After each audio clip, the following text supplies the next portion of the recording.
Como a história de Júlio é muito grande, a gente já vamos começar logo a falar nela. Eu vou fazer um tipo de voo de pássaro sobre os principais pontos da história de Júlio de Castilhos, não é? Para ter uma ideia de como é que foi, como é que nasceu, né? E como é que se desenvolveu. Bom, todo mundo sabe que o Brasil foi descoberto em 1500, né? O que aconteceu 100 anos depois da descoberta do Brasil, em 1600? Na parte norte, por exemplo, já existiam cidades como Piratininga, em São Paulo, e outras cidades para o sul. E aqui no Rio Grande do Sul, o cone sul do Brasil se desenvolveu bem mais tarde, praticamente nada existia. E aqui, na nossa área de Júlio de Castilhos, o que havia em 1600? Não tinha nenhum povoado, nenhuma aglomeração humana, branca ou negra. Em 1600, aqui na nossa região, haviam somente índios. Índios que vagavam por todos os campos, os matos, na beira dos rios. E eram índios que, no verão, eles tinham uma vida muito boa. Viviam todos sem roupa, peladão, tanto os índios como as índias, os índiozinhos, todos sem roupa. E eles já conheciam o fogo, né? E eles viviam, os índios tinham uma vida melhor, eles viviam caçando e bicho de pelo e bicho de pena, né? E as senhoras índias eram as mulheres que faziam as lavouras, que plantavam alguma coisa. Os índios, as mulheres plantavam abóbora, plantavam hortaliças, mandioca e tudo. E os índios, mas tinham uma vida melhor, né? Se divertiam caçando. Para tanto, eles caçavam veados, que era o que tinha mais, e usavam as bolhadeiras, e usavam também lanças com ponta de flecha, com ponta de pedra, né? E caçavam as aves usando flechas de madeira com ponta de pedra também, ponta de sílex, uma pedra branca. Ainda se encontra muito aí pelos campos essas pedras. Bem, o que tinha mais para eles se alimentarem eram as perdizes, que haviam em número maior. Mas eles, assim como chegavam com a caça, eles faziam uma fogueira e atiravam as perdizes e as aves com pena, atiravam em cima da fogueira e ficavam esperando que o fogo consumisse as penas, né? E aí, no meio do assar, eles começavam a comer aquela carne chamuscada, meio cru, já misturada com cinza e com terra, né? E dessa maneira, então, eles comiam sem sal e sem tempero.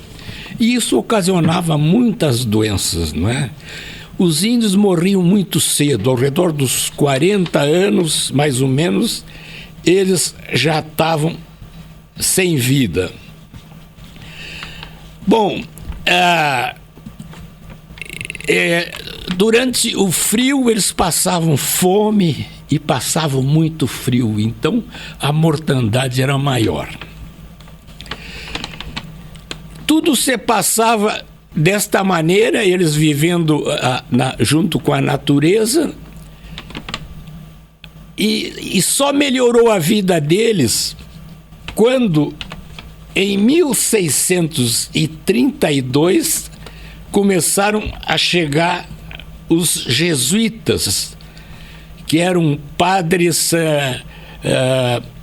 que usavam uma batina antiga, uma espécie de um vestido, né? De cor marrom, né? Assim como os padres franciscanos, né? Usavam chapéu de aba larga também, porque eles caminhavam muito, né?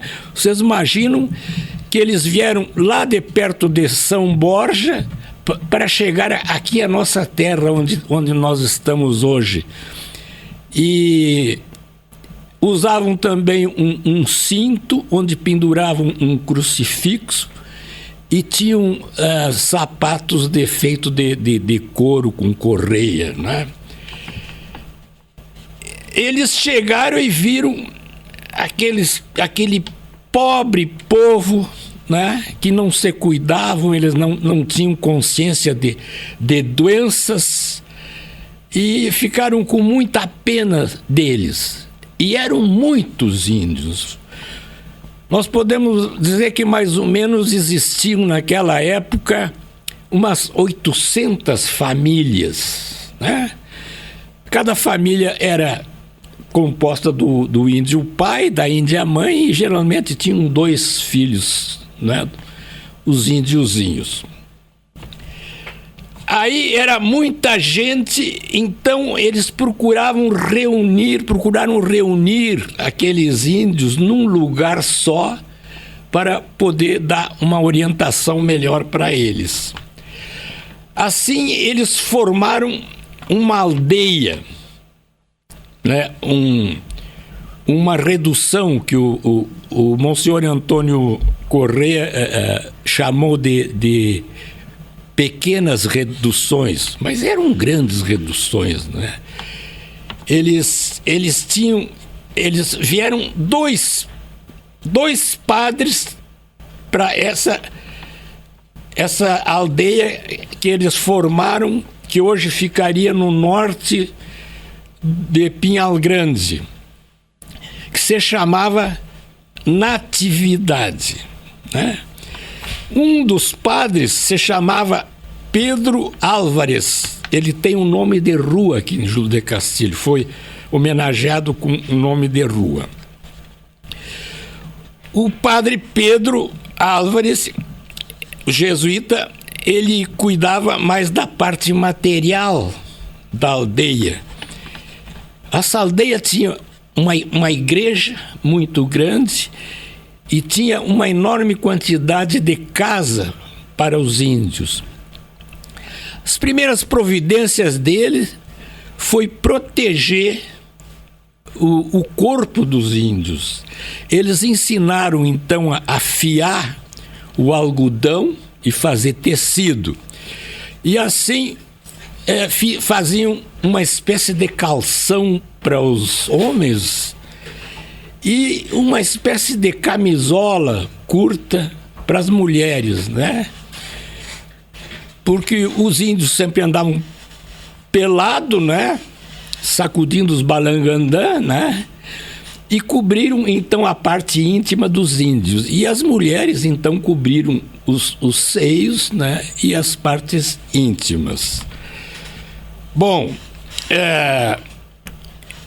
o outro padre cuidava da parte espiritual, né? Os índios não tinham um Deus.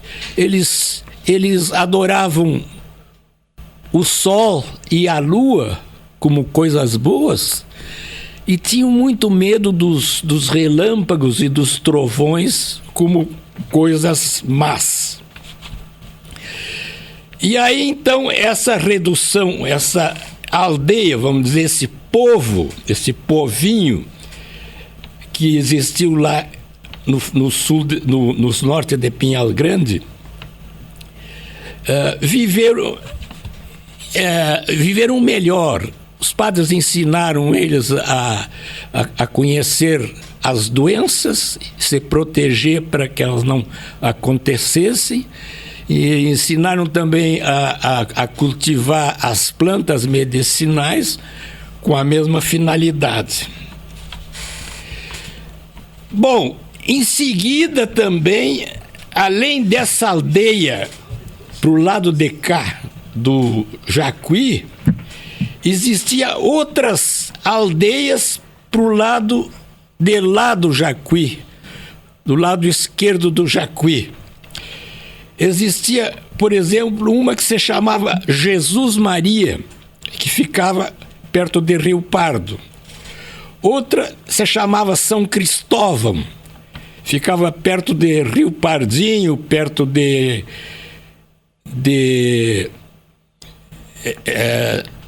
Cachoeira, por ali, né? E a outra era a Redução de Santana, que ficava nas proximidades de Santa Maria. Então eram várias natividades, várias aldeias que os jesuítas cuidavam dos índios. Eles viviam felizes, os índios muito felizes. Os padres trouxeram também os primeiros animais. Eu pude determinar as 10 primeiras vacas que chegaram a essa redução de natividade. Eles ficavam impressionados, né? Muitos tinham medo das vacas, subiam para cima de casa com medo das vacas. Nunca tinham visto um animal tão grande, né? Se assustavam. Era enorme, se assustavam, né? E outros subiam para olhar melhor de cima, né? Eram as 10 vacas. Depois trouxeram também os cavalos. Aí melhorou para os índios, principalmente, que se tornaram hábeis cavalheiros. Praticamente eles desistiram de caçar e de pescar e começaram a comer carne de vaca, carne de cavalo, né, para se alimentar. Bom, os padres, os jesuítas não estavam muito contentes. Eles souberam que viria de São Paulo os bandeirantes, né? Entre eles um que era mais temido, que se chamava Raposo Tavares. Eles viriam para acorrentar os índios e vender como escravo. Perdão. Lá para São Vicente, né, para o norte, ou vender lá para os engenhos do sul também, tudo como escravo, né? E eles sabiam que não podiam evitar a chegada deles, né? E já se preparavam para enfrentar, né? Mandaram buscar mais 2 padres que eram mais ou menos padre que tinham mais ou menos um espírito militar e que foram dar instrução para os índios, né? Os índios ficaram muito contentes com aquelas instruções e os padres cada vez mais preocupados com aquele. Bom, aí em 1636, né, 4 anos depois da redução de natividade, chegaram, afinal, os bandeirantes. Vamos saber o que eram os bandeirantes. Eles eram um exército praticamente de 140 portugueses. E junto com eles vinham 150 índios cristianizados já índios tupis. Todos eles vinham muito protegidos, perdão, tendo todo o corpo coberto com um estufado de algodão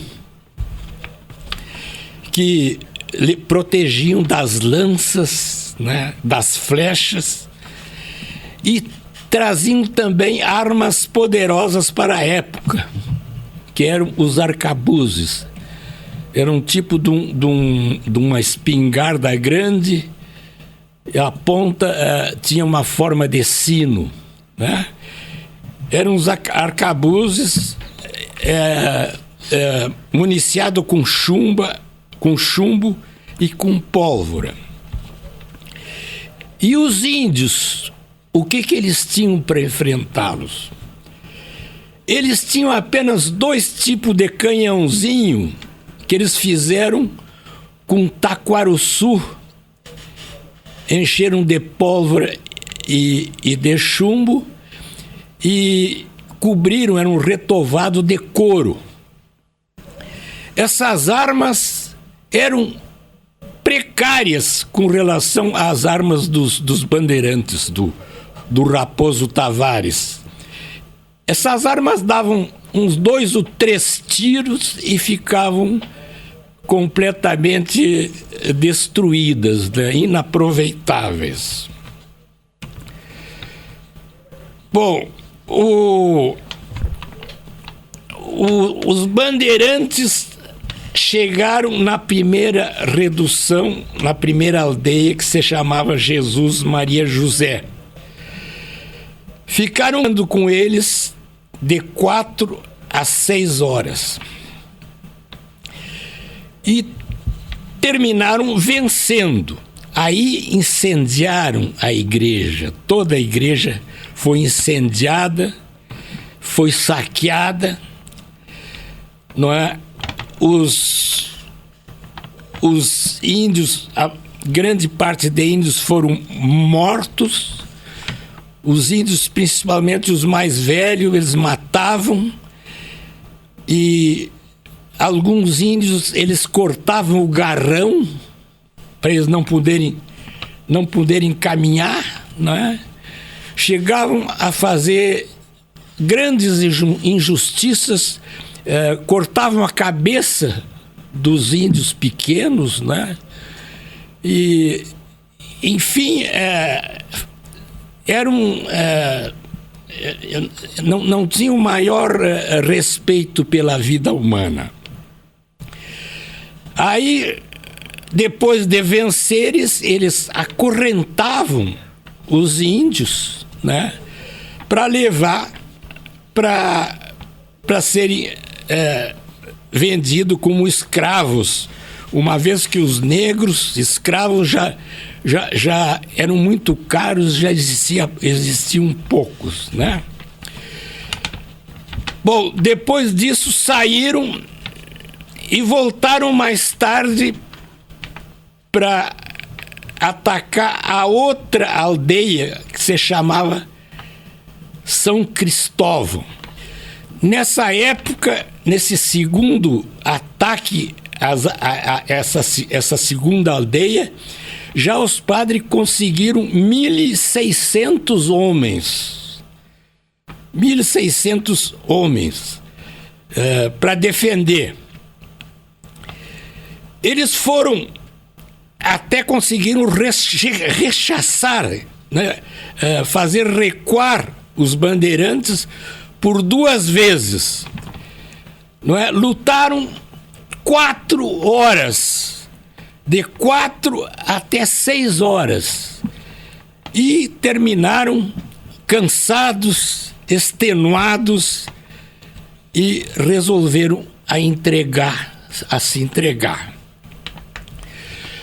Bom, a próxima aldeia seria a aldeia de Santana.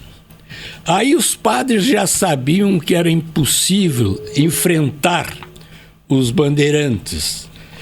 E eles resolveram, então, tirar todo o povo de Santana e levar para Natividade, né?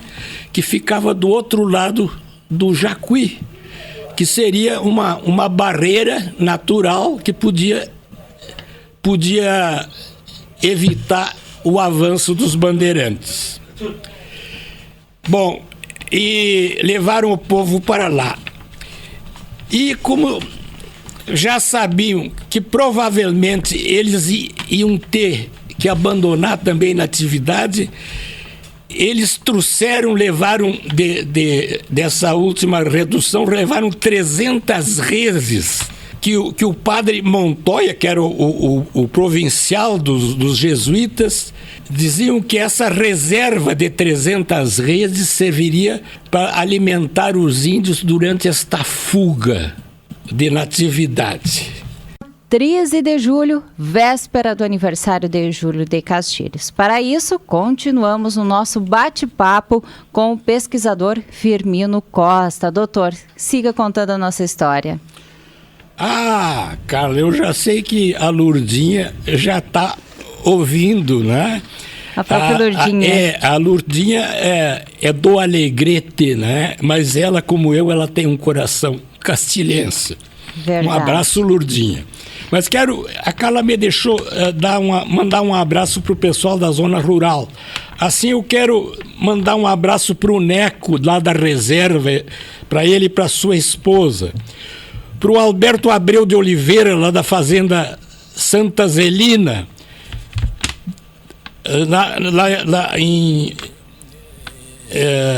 mais adiante eu vou aí fotografar passarinho, o Alberto. Mandar um abraço também para o Piá, lá da fazenda do Turupi, que ele deve estar tomando chimarrão essa hora. Para o Brasil e a sua esposa lá pelo Passo dos Buracos de Baixo. Para o meu amigo querido Benhur, que está com o Rafael e sua esposa lá na Fazenda do Cedro. Dá um abraço para o Bom Retiro, para o Arthur Marsola e principalmente para minha querida amiga Soninha, que deve estar lá. A Soninha é filha do Darcy Marsola, que foi meu grande professor de xadrez. Um abraço também para o Eliseu, para o Chico e para o Pinho e a esposa deles, né? Parece que são Dias e o Machado, ficam lá na Estrada Guarani. Para o Gilberto, meu parente, o Gilberto Bastos e a Célia, lá do Lagoão. Um abraço para o Rogério e a Giselda, lá do Jardim da Escultura. Para a Dona Maria também, lá do restaurante. Um abraço para o Pedro Messerschmitt, o declamador, meu grande amigo do CTG. E assim, então, eu vou continuar com a história. Nós terminamos falando que os padres resolveram ter uma reserva de 300 reses lá para Natividade, não é? E pediam que fosse um lugar meio afastado para os índios não comerem nenhum animal, não é? Bom, a Natividade ficava em Pinhal Grande, mas a reserva desses animais ficavam dentro de Júlio de Castilho, para cá da reserva. Nós sabemos que o nome da fazenda da reserva vem daí, dessa reserva de 300 reses, né? Não havia... Como é que iam botar o nome de uma fazenda de reserva, né? Então a gente já sabe, é uma hipótese do meu companheiro de pesquisa, do Luizão, que eu assino embaixo também. Aí os índios resolveram ir embora para lá perto do Uruguai. Naquela fuga eles passaram aqui pelos nossos campos, né? Bom, depois disso veio, durante 50 anos, nada mais aconteceu. Depois de 50 anos, os jesuítas voltaram e fundaram os 7 povos. Encontraram também uma quantidade enorme de animais que foram se espalhando e durante esses 50 anos foram se reproduzindo.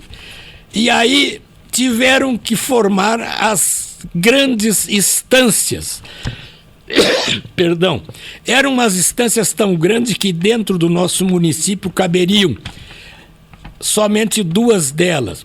Podemos dizer que para cada da BR tinha a estância de São Pedro, que ia desde Tupaceretã até São Martinho.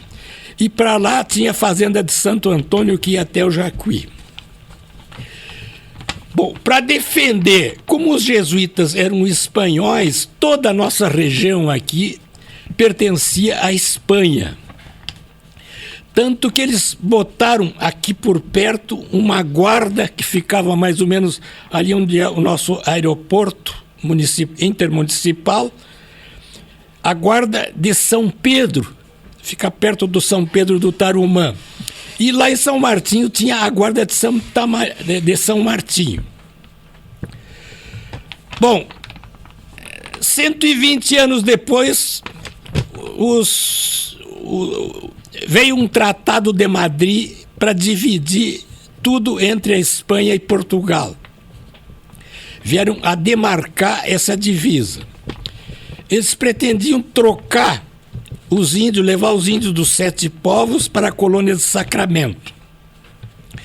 E aí, então, os índios se revoltaram, aconteceu aquela coisa do Cepé Tiaraju, que morreu. Provavelmente o Cepé Tiaraju passou pelo nosso município.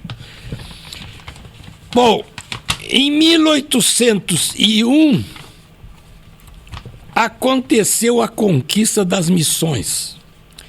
De Santa Maria, um estancieiro com seus peões militarizados, eles já tomaram essa guarda de São Martinho. E depois o Borges do Canto resolveu também, com o consentimento do comandante português, resolveu também a entrar um pouco nas terras espanholas, aqui em cima da serra. Vamos dizer que de São Martinho para baixo era português e de São Martinho para cima era espanhol. Bom, o Borges do Canto conseguiu reunir 44 pessoas e durante uma noite fria de agosto, eles passaram aqui pelo nosso território. Eles entraram ali pelo Passo Feio, o Passo do Guaçupi, né? Subiram pelo corredor dos Pacheco e foram até a guarda de São Pedro. Com a guarda de São Pedro tinha apenas um militar e 30 índios. Eles chegaram de noite de surpresa, uma noite muito fria, e praticamente o militar não deu nenhum tiro. Um dos companheiros do Borges do Canto sabia falar o Guarani e falou para os índios, para os 30 índios, que a briga não era com eles, né? A briga era só com o espanhol. E eles, então, convenceu eles a acompanhá-los. Então, já passou para 74 o piquete do Borges do Canto. Mais adiante, vamos passar rapidamente, tinha um acampamento com 300 índios apavorados lá, que estavam com medo de ter que ir para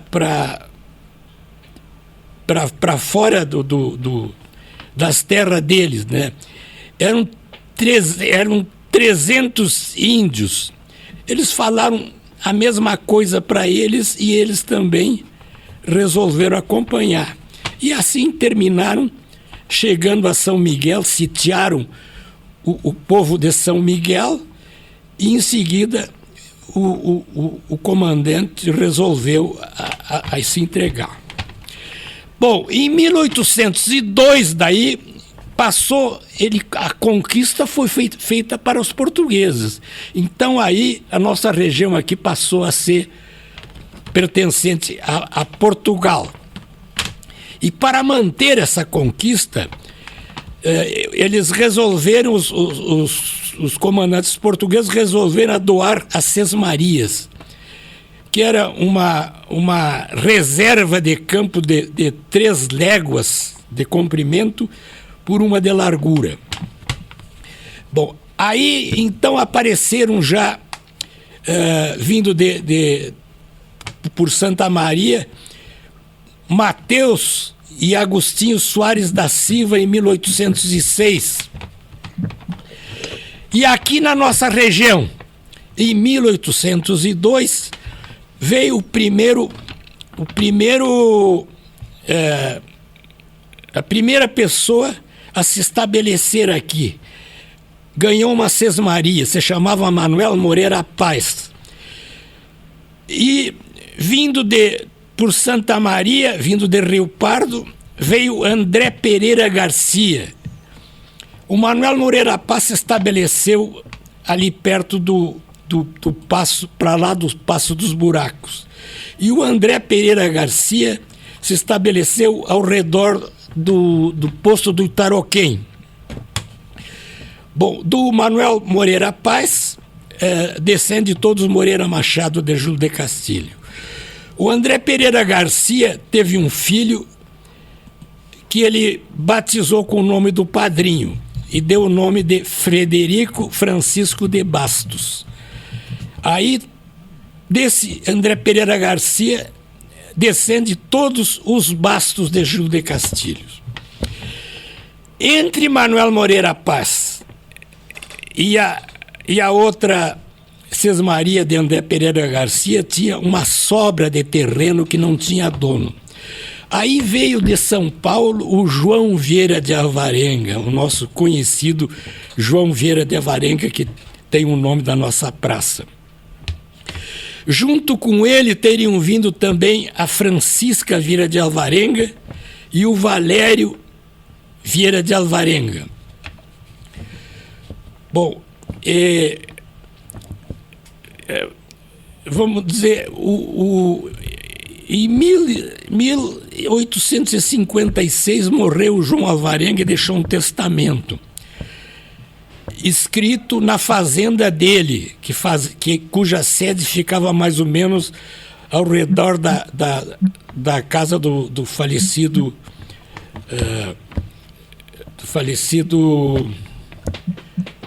agora me faltou do Regis Salles, ali perto do Banco do Rio Grande do Sul. Bom, ele resolveu dar também um terreno para Francisca Vieira de Alvarenga, que era a irmã dele, e deu 4 quadras de campo. As 4 casas começavam mais ou menos além daquele túmulo que tem na frente do antigo escola do Reginato, não é? Américo Reginato. Américo Reginato. Vinha dali, pegava a Vila de Santo Antônio, pegava a Vila União, atravessava a atual BR e ia até o Lagoão, né? O Domingos Vieira morou ali perto, né? Essas terras da Francisca Vieira de Alvarenga, ela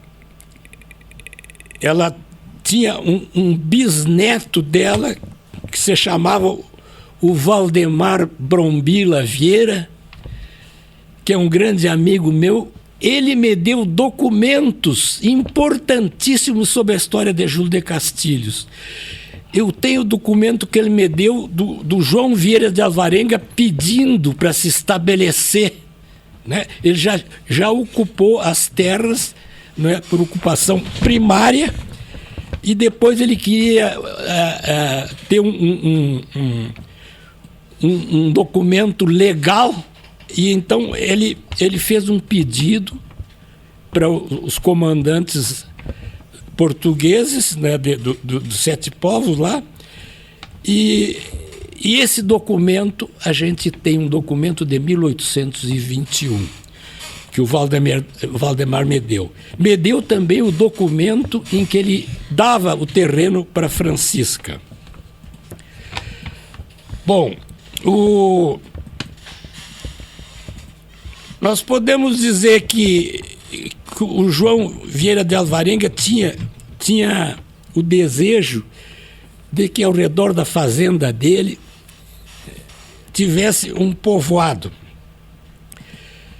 Mas os historiadores antigos diziam que ele deixou em testamento. Nós descobrimos o testamento e não falava nada disso. Quem herdou as terras foi o filho dele, que era o Manuel Vieira de Alvarenga. Bom, o Manuel Vieira de Alvarenga, então, resolveu a fazer uma doação de um terreno. Esse terreno era muito grande, tinha 8 quadras de comprimento, começava ali no Poço dos Primos e ia até ali o centro administrativo Mileno Moreira, e de largura ia mais ou menos da atual Oswaldo Aranha até o centro social. Bom,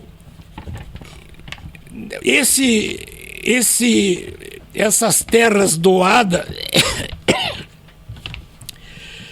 pertencia, nessa época, o terreno pertencia a Cruz Alta, né, o município de Cruz Alta. Em 1870, veio de Cruz Alta uma pessoa fazer a locação da primeira praça de Júlio de Castilho, que ficava mais ou menos onde era o rodeio da fazenda do João Vieira de Alvarenga. E aí também ele locou as primeiras ruas adjacentes a essa praça, que seria a Rua de Cima, que passava na frente do caminho da estrada do João Vieira de Alvarenga, a atual Avenida Pinheiro Machado, e a outra rua, que seria a Barão do Rio Branco, que passava em frente à igreja, e depois as outras ruas transversais. Esse arruamento formou um povoado daí que se chamou Povo Novo, que era um povoado novo. Povo Novo foi, portanto, o primeiro nome da cidade de Júlio de Castilhos. Os outros nomes eram apenas lugares, né? O Boa Vista e o João Vieira. Não se considera mais o nome da cidade. O nome da cidade. Quer dizer, o primeiro nome de Júlio de Castilho foi Povo Novo. Depois teve duas juntas governativas para organizar o município. Depois foi nomeado o primeiro prefeito, que seria Gonçalo Soares. E teve mais vários prefeitos até chegar o João Vessna. Essa é a história que eu posso contar. Muito obrigado. Doutora, a gente que agradece. Eu tenho muitas mensagens aqui reconhecendo o seu trabalho, o senhor sendo a memória da nossa cidade. E eu tenho uma pergunta para o senhor. Sim. Além do senhor Firmino Costa, quem mais sabe contar a história da nossa cidade? Eu não estou falando de professores, eu estou falando de quem conhece a nossa história. Está documentado esse material que o senhor disse, que tem documentos que o senhor recebe, a gente acompanha muitas fotos antigas da cidade. Esse acervo todo, amanhã alguém da cidade quer conhecer, quer vê-lo, aonde está? Está no nosso museu ou é um arquivo pessoal do senhor? Não, é arquivo pessoal. Eu tenho uma coleção de fotografias antigas, né? Certo. Eu tenho 5 álbuns de fotografias antigas. E tenho uma enorme quantidade de cartões, daquelas fotografias em cartões também.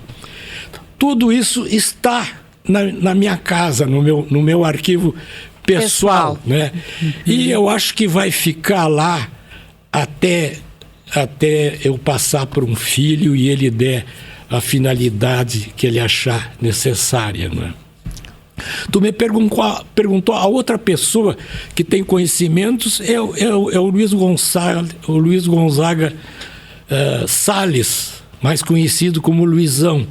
Ele escreveu um livro sobre as estâncias de Júlio de Castilhos. Ele é a pessoa que tem um vasto conhecimento.